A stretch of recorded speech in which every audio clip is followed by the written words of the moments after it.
1 Yohanes 1 Yohanes 1:1. 1 Yohanes 1:1. Apa yang telah terjadi sejak semula, apa yang telah kami dengar, apa yang telah kami lihat dengan mata kami, apa yang telah kami lihat, dan apa yang telah kami tangani tentang firman kehidupan. 1 Yohanes 1:2. Dan pada saat itu kehidupan dinyatakan dan kami melihat. Dan kami bersaksi dan menyatakan kepada Anda kehidupan kekal yang ada bersama Bapa dan dinyatakan kepada kita. 1 Yohanes 1:3. Apa yang telah kami lihat dan dengar, kami nyatakan kepadamu, supaya bahwa Anda juga memiliki persekutuan dengan kami. Dan sungguh persekutuan kita adalah dengan Bapa dan dengan Putranya Yesus Kristus. 1 Yohanes 1:4. Dan semuanya ini kami tuliskan kepadamu, supaya penuhlah sukacitamu.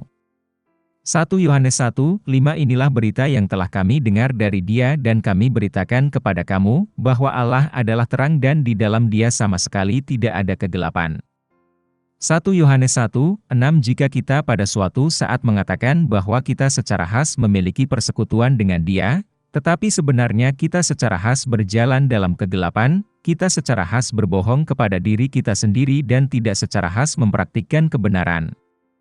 1 Yohanes 1:7. Tetapi jika kita secara khas berjalan di dalam terang sebagaimana Dia ada di dalam terang, kita secara khas memiliki persekutuan satu sama lain, dan darah Yesus Kristus Anaknya terus-menerus menyucikan kita dari segala dosa. 1 Yohanes 1:8. Jika kita mengatakan bahwa tidak adanya dosa sama sekali adalah ciri kehidupan kita, kita secara aktif menipu diri kita sendiri, dan kebenaran tidak ada di dalam kita. Bandingkan Yesus. 1 Yohanes 3:5, Ibrani pukul 4:15. 1 Yohanes 1:9. Jika mengaku dosa kita adalah ciri hidup kita. Dia setia dan adil, sejauh menyangkut perjanjian baru yang Dia tetapkan dengan kita, untuk mengampuni dosa-dosa kita di beberapa titik dan untuk membersihkan kita dari semua ketidakbenaran di beberapa titik. Efesus pukul 4:32, struktur yang sama dengan 1 Yohanes 3:5, pukul 1:10. Jika kita berkata bahwa kita tidak pernah berbuat dosa, kita membuat Dia pendusta, dan firman-Nya tidak ada di dalam kita. 1 Yohanes 2. 1 Yohanes 2:1. Anak-anakku, semuanya ini kutuliskan kepadamu, supaya kamu tidak berbuat dosa setiap saat. Tetapi jika seseorang melakukan dosa yang luar biasa setiap saat, kita memiliki pembela dengan Bapa, Yesus Kristus yang benar.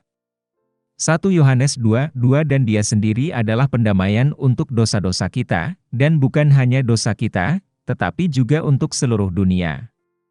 Korban pendamaian, berasal dari bahasa Yunani, hilasmos, sebuah penenangan, pendamaian, atau sarana penenangan atau pendamaian, pengorbanan yang menghilangkan murka Allah karena dosa kita. Pertanyaan diskusi. Perhatikan persamaan antara pasal ini dan Yohanes pasal 1.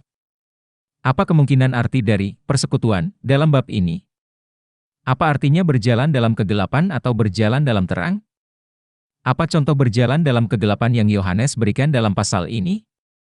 Bagaimana dengan mereka yang mengaku telah mencapai kesempurnaan tanpa dosa? Bagaimana mengakui dosa seseorang berhubungan dengan status keselamatan seseorang? Apa artinya bahwa Yesus adalah kurban pendamaian bagi dosa-dosa kita? Dan sampai sejauh mana penebusannya berlaku bagi orang-orang non-Kristen? Komentar. Tema 1 Yohanes. Kitab 1 Yohanes adalah tentang mengidentifikasi mereka yang lahir dari Allah. Sementara ada orang-orang yang mengusulkan bahwa 1 Yohanes adalah tentang derajat relatif dari persekutuan yang dimiliki orang Kristen dengan Tuhan. Surat itu umumnya tidak berbicara secara relatif, tetapi secara absolut. Misalnya, dia mengatakan, beginilah cara kita mengetahui siapa anak-anak Tuhan dan siapa anak-anak iblis. Siapa tidak melakukan apa yang benar bukanlah anak Tuhan, begitu pula orang yang tidak mengasihi saudaranya. 1 Yohanes pukul 3:10. Kita tahu bahwa kita telah berpindah dari kematian ke kehidupan, karena kita mencintai saudara-saudara kita. Siapa yang tidak mencintai tetap dalam kematian. Siapapun yang membenci saudaranya adalah seorang pembunuh, dan Anda tahu bahwa tidak ada pembunuh yang memiliki hidup yang kekal di dalam dirinya. 1 Yohanes 3:14-15. Jenis ayat ini menunjukkan pesan dasar dari 1 Yohanes, yaitu 1. Ini tentang mengidentifikasi anak-anak Allah dan membedakan mereka dari anak-anak iblis. 2. Sebagai buktinya, hal ini berkaitan dengan korelasi antara perilaku seseorang dan status keselamatannya. Menafsirkan present tense. 1 Yohanes awalnya ditulis dalam bahasa Yunani kuno, dan seperti yang diketahui oleh siapapun yang berbicara lebih dari satu bahasa, seringkali sulit untuk menerjemahkan nuansa dari satu bahasa ke bahasa lain. Salah satu nuansa bahasa Yunani ini ada hubungannya dengan salah satu kemungkinan penggunaan present tense. Bentuk waktu sekarang dalam bahasa Yunani dapat memiliki arti kontinuitas yang kuat yang saya percaya Yohanes gunakan dalam suratnya. Karena ada tense lain yang tidak kita miliki dalam bahasa Inggris, yang dikenal sebagai aorist tense, yang cenderung digunakan ketika kontinuitas tidak ditekankan atau ketika seseorang ingin mengungkapkan peristiwa tepat waktu, peristiwa yang terjadi pada titik waktu tertentu. Ketika John menggunakan present tense di sini, dia menggunakannya dalam arti gaya hidup orang tersebut. Misalnya, berjalan mengacu pada gaya hidup umum seseorang, bukan apa yang dilakukan orang tersebut pada waktu tertentu. Begitu banyak dari apa yang kita baca dalam 1 Yohanes akan berbicara tentang gaya hidup umum seseorang berbeda dengan peristiwa tertentu yang mungkin bukan karakteristik gaya hidup orang itu. Ini akan membantu kita untuk menafsirkan dan menerapkan 1 Yohanes. 1 Yohanes 1:1-2 Firman menjadi daging. 1 Yohanes 1:1-2 Apa yang dari semula, apa yang kami dengar, apa yang kami lihat dengan mata kami, apa yang kami lihat dan raba dengan tangan kami, itulah yang kami beritakan dari firman kehidupan. Kehidupan muncul, kami telah melihat dia dan bersaksi tentang dia, dan kami memberitakan kepadamu hidup yang kekal, yang bersama Bapa dan telah menampakkan diri kepada kami. Tujuan utama Yohanes dalam menulis adalah untuk menyediakan cara untuk mengidentifikasi orang Kristen sejati dan membedakan mereka dari sekte.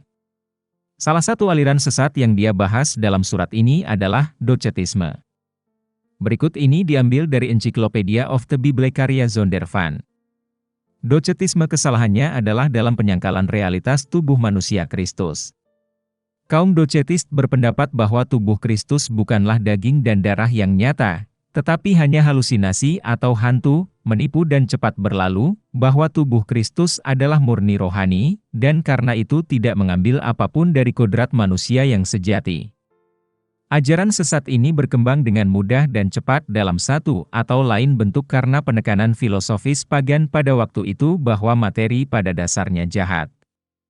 Dengan demikian, adalah penghujatan untuk berpendapat bahwa Kristus rohani dapat memiliki, dalam arti apapun, tubuh fisik.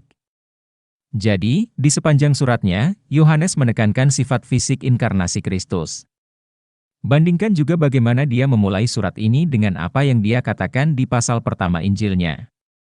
Yohanes 1:1-14 Pada mulanya adalah firman, dan firman itu bersama-sama dengan Allah, dan firman itu adalah Allah.